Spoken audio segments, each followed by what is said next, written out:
예수님께서 세례 요한한테 세례를 받으시고 성령에 이끌리셔서 그 후에 성령에 이끌리셔서 마귀에게 시험을 받으러 광야로 가십니다. 그죠?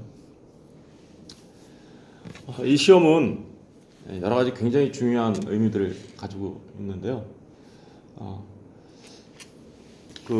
예수님께서 시험을 받으시기 전에 하나님께서는 먼저 마태복음 1장부터 3장까지 그 마태를 통해서 어떠한 일이 있는지를 우리에게 잘 설명해 주었죠. 그죠?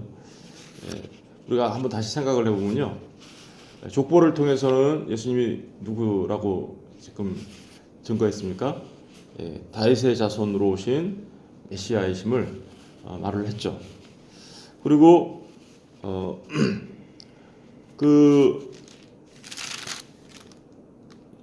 주님께서 하나님의 아들이라는 것을 먼저 증거를 하죠, 그죠? 또 어떻게 증거했습니까?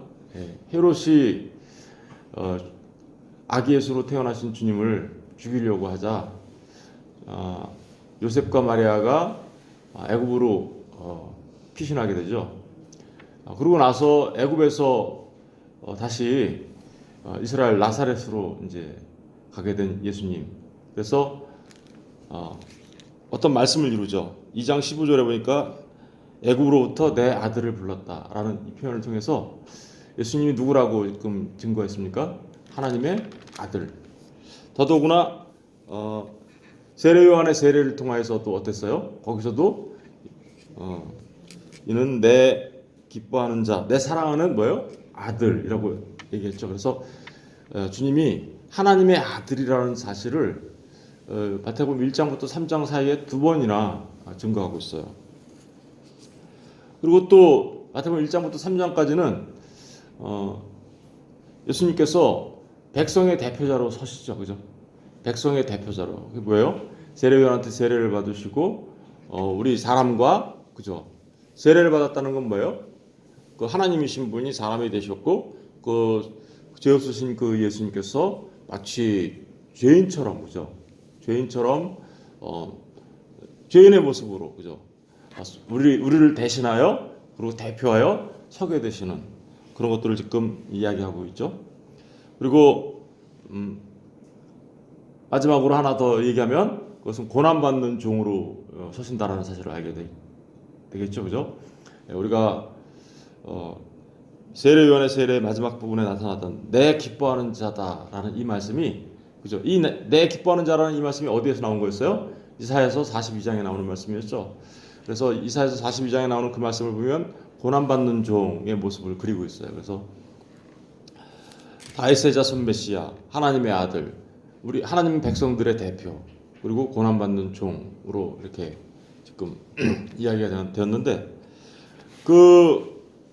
그렇게 주님께 대하여 증언했던 마태는 이제 주님께서 성령을 받자 성령이 충만하여 성령께 이끌려 마귀에게 시험을 받았다.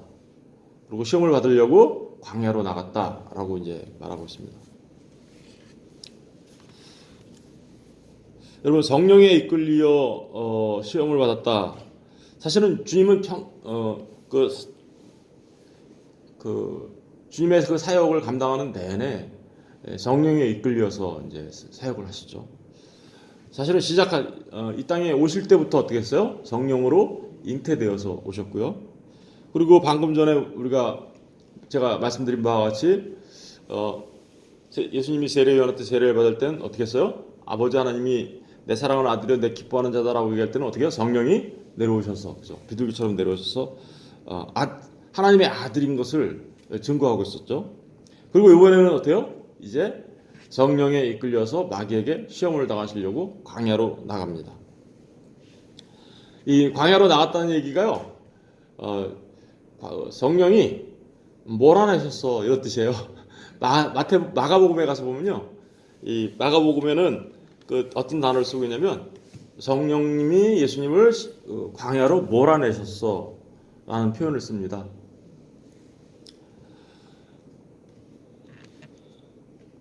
그러니까 이 시험은 반드시 주님께서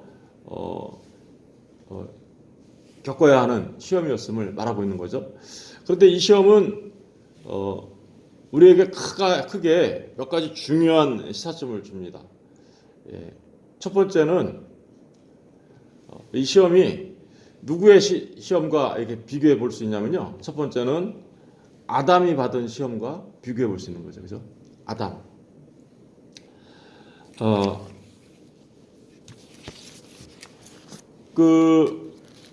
우리 마가복음 잠깐 가서 보고 올까요? 마가복음 2장.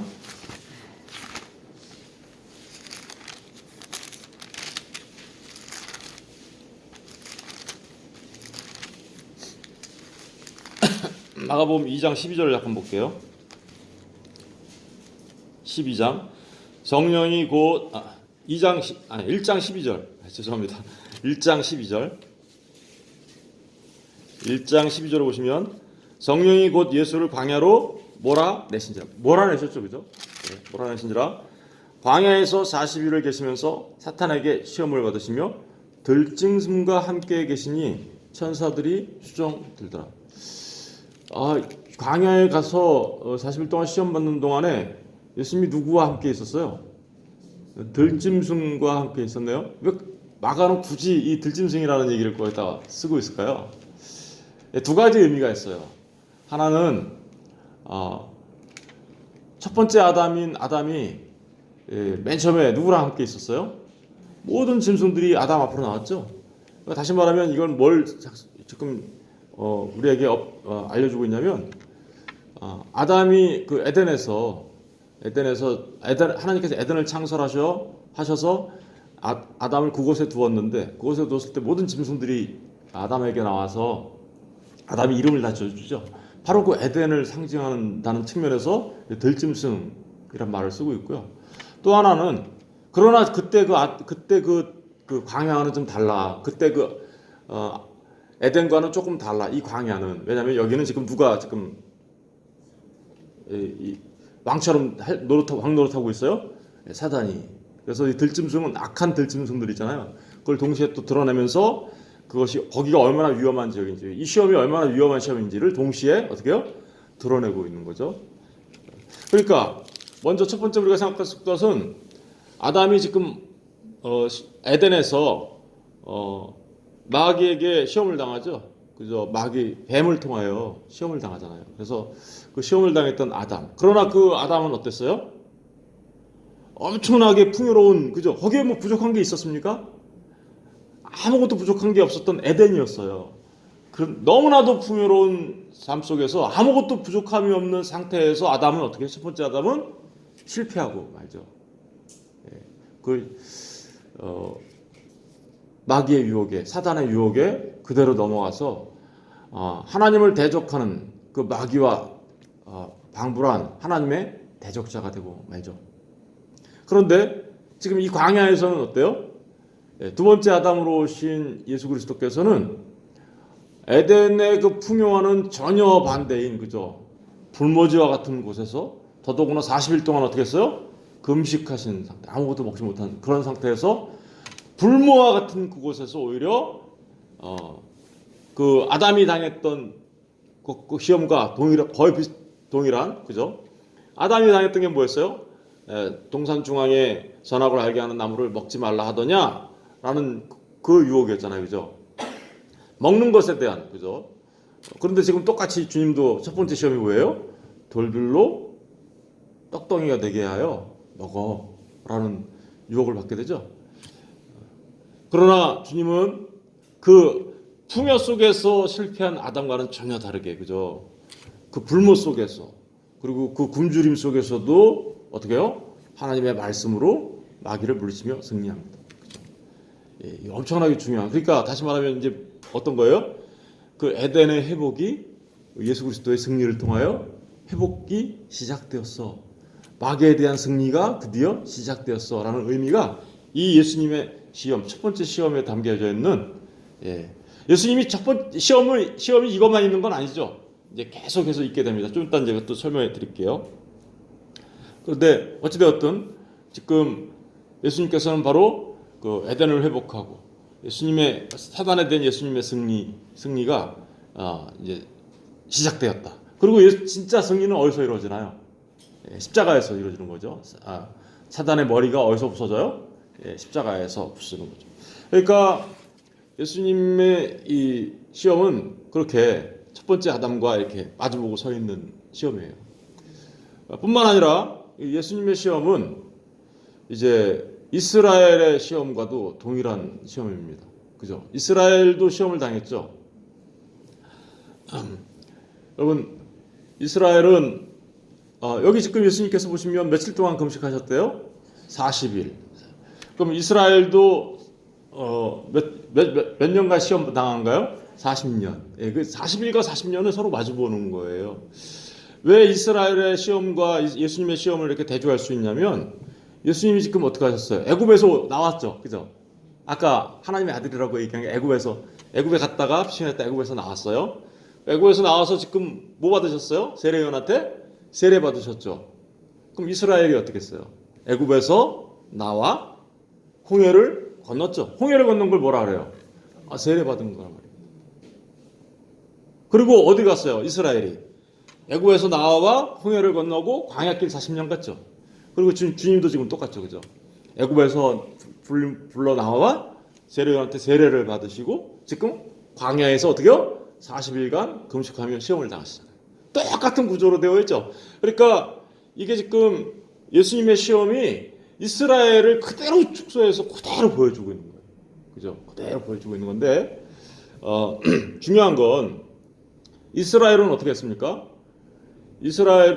이스라엘이 애굽에서 나오고 홍해를 건너 광야길 40년 동안 가는 동안에 이스라엘도 뭔가 부족했죠. 그죠? 먹을 게 없었어요. 먹을 게 없어서 어떻게 했습니까? 그들은 하나님 앞에 불평하고 불명하며 원망하면서 먹을 거 달라고 막 그랬죠. 그러자 하나님께서 어떻게 하셨어요? 그들에게 만나와 메추라기로 먹이셨습니다. 그리고 그들의 신발이 헤어지지 않도록 40년 동안 옷이 헤어지지 않도록 40년 동안 돌보셨습니다. 충분히 하나님께서 공급해 주셨어요. 그런데도 그들은 어떻게 했어요? 약속의 땅에 들어가지 못하고 60만 명이 거의 다 60만 명이 다 실패해서 어떻게 해요? 죽게 됩니다. 하나님께서 먹을 거 달라고 외치자 그들은 자신들의 문제를 해결받았어요. 그럼에도 불구하고 그들은 하나님 앞에 실패한 자로 서게 됩니다. 그죠? 그런데 주님은 어때요?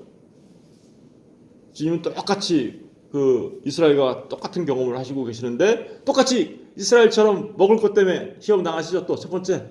그럼에도 불구하고 예수님은 어떻게 해요? 사람이 떡으로만 살 것이 아니고 하나님의 말씀으로 살 것이다. 이스라엘은요 40년 동안 똑같은 시험을 당했어요. 우리 이제 첫 번째 시험에 대해서 내일 살펴볼 텐데요. 똑같이 시험을 당했는데 그들은 사람이 떡으로만 산다라는 것을 가르치려고 하나님이 그렇게 하신 거였어요. 떡으로만 사는 것이 아니라 하나님의 말씀으로 산다라는 것을 가르치시려고 그렇게 하셨는데 그들은 하나님을 원망하고 불평하며 그 시험에서 실패하고 맙니다. 그러나 주님은 어때요? 사실은 만나와 메추라기가 공급된 건 아니죠. 그럼에도 불구하고 주님은 사람이 떡으로 사는 것이 아니요 하나님의 말씀으로 산다라고 얘기하시면서 사단의 시험에서 승리하시죠. 바로 그러니까 뭐예요? 이 얘기는 출애굽 사건에서 실패한 이스라엘이지만 주님은 출애굽하신 그 이스라엘의 모습을 재현하시면서 진짜 출애굽을 하게 하시는 분이 누구냐라는 부분을 지금 강조하고 있는 거죠. 진짜 출애굽하게 만드시는 분 모세와 비교해서 그죠? 모세도 사실은 어떻게 했어요? 하나님의 말씀을 받을 때 40일 동안 금식하셨죠. 이스라엘 사람들은요 이렇게 40일 동안 금식했다면 당장에 모세를 떠올려요. 그리고 또 누구를 떠올릴까요? 엘리야 선지자를 떠올려요. 엘리야 선지자도 거의 40일 길을 가거든요. 굶주린 상태에서. 그러니까 그 모세 제2의 모세, 그죠? 진짜 출애굽하게 하시는 분. 그런데 예수님은 그냥 단순한 출애굽이 아니죠. 예수님은 뭘 하게 하는 거예요? 우리한테 세상하게 만드는 거죠. 출세상이에요. 애국과 같은 세상, 이 애국과 같은 이 바벨론과 같은 세상으로부터 우리를 건져내시는 거죠. 엑소도스예요. 그래서 주님께서 그 변화산에서 변화되었을 때 무슨 얘기를 하셨어요? 별세에 대해서 얘기했잖아요. 별세가 뭐예요? 우리 뭐 사람이 세상이 돌아가시면 별세하셨다 그러잖아요. 그럼 돌아가시면 뭐 했다는 거예요? 그분이 세상을 떠났다 이런 의미잖아요. 똑같아요. 주님이 별세에 대해서 얘기하시거든요. 그 별세에 대해서 얘기한다는 얘기는 무슨 얘기냐면 이 세상으로부터 우리가 어떻게 떠나 하나님 나라에 들어갈 것인가, 이거에 대해서 얘기하는 거거든요. 그렇다면 정말 주님께서 출애굽시킨 모세와 같이 우리를 진정한 출애굽, 다시 말하면 세상으로부터 우리를 구원해내고 죄로부터 우리를 구원하고 우리 자신들의 욕망, 사단의 모습을 갖고 있는 우리 자신들이죠. 우리 정말 사단과 같은 모습을 갖추고 있죠. 왜요? 아담이 그 마귀의 시험에 실패했다라는 것은, 마귀의 시험에 넘어갔다라는 얘기는요, 마귀의 편에 섰다라는 뜻이잖아요. 그죠? 마귀의 편에 섰다라는 얘기는 우리가 모두가 다 뭐처럼 됐다라는 얘기예요? 마귀처럼 됐다라는. 그 마귀적 본성, 그 갖고 있는 우리 자신들로부터 우리를 어떻게요? 출애굽시키신 거예요. 바로 예수님의 시험은 이러한 의미들을 가지고 있는 겁니다. 예수님의 시험의 이제 마지막 의미는요, 우리가 말씀을 좀 하나 찾아봐야 되는데요. 히브리서 2장 18절 가서 볼게요. 히브리서 2장 18절.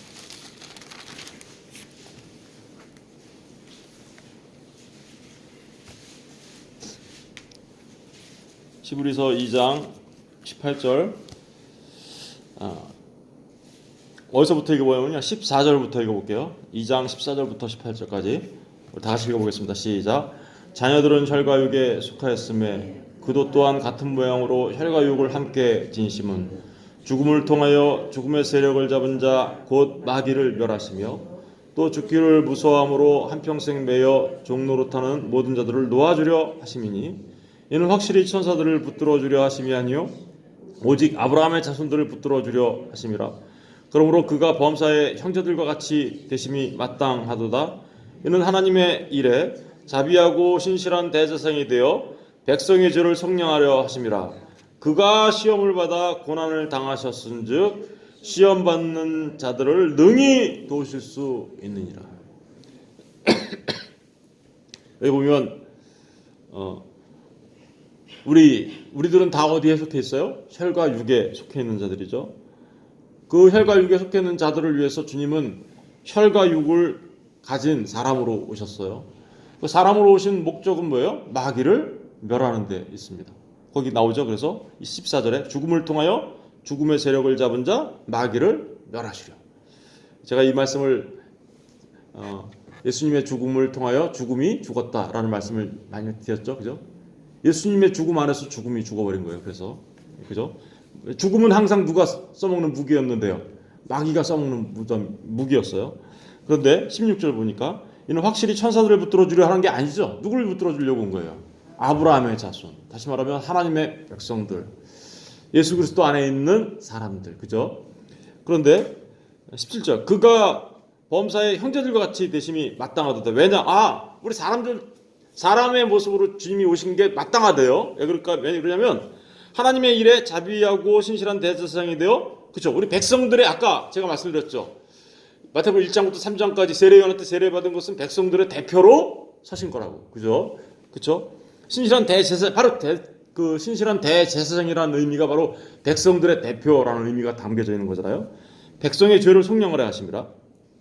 그리고 그렇게 하신 목적은 죄를 속량하는 건데, 18절 중요하죠. 그가 시험을 받아. 예수님이 시험을 받았죠. 근데 그 시험을 받은 이유가 뭐냐? 시험을 받아서 고난을 당했는데 그 이유는 시험 받는 자들, 저와 여러분도 똑같이 어떻게 해요? 시험 받는다라는 거예요. 시험 받는다. 그런데 그 시험 받는 자들을 어떻게 해요? 주님이 도우시려고 그러셨다라는 사실을, 여러분, 우리는 실패할 수밖에 없죠. 시험을 당하면. 예, 우리는 첫 번째 아담의 모습을 닮고 있어서 실패할 수밖에 없는 존재들이었습니다. 그러나 이제 그 시험에서 이기신 예수 그리스도로 말미암아 우리는 그 시험을, 예수 그리스도 안에 있는 자들은 그 시험을 이기는 자들이 되는 거죠. 이기는 자들. 그리고 그 시험을 이길 수 있도록 주님께서 친히 우리를 도우신다. 그래서요, 고린도 그 말씀에 보면 시험을 당할 때 우리로 하여금 모든 사람이 당하는 그 시험을 어떻게요? 피할 수 있도록 하신다라는 의미가 바로 그런 의미죠. 누가 왜 피할 수 있어요? 우리가 그리스도 예수 안에 있으면, 예수 안에 있는 그 자체가 뭐예요? 사실은 피함이에요. 왜냐하면 주님이 우리의 도피성이 되어주시거든요. 도피성.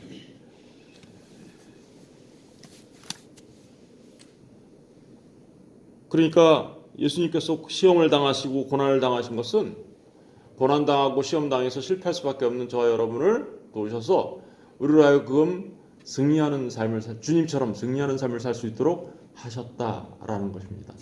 저는 저와 여러분이 정말 그리스도 예수 안에서 승리하는 삶을 사시기를 주의 이름으로 축원드립니다. 날마다 올 한 해 다 지나갔지만 올 한 해도 승리로 마감하시고 2020년도 승리로 시작하시는, 그래서 2020년 내내에도 승리의 삶을 사시는 그런 놀라운 축복의 사람들 되시기를 주의 이름으로 축원드립니다. 기도하겠습니다.